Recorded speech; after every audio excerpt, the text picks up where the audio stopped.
Hey guys, welcome back to another tutorial video. So in today's video I'll show you how to order medicine online with Capsule. So first, open the official Capsule website or app and enter your information to get started.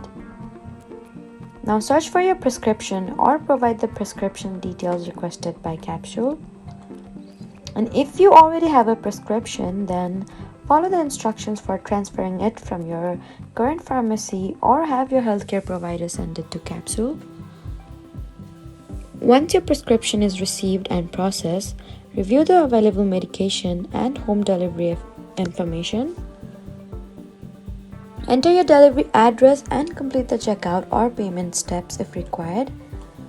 Capsule will then provide information about your prescription and delivery status.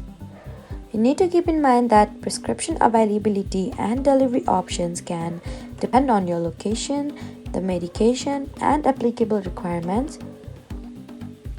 So that was how to order prescription medicine through Capsule.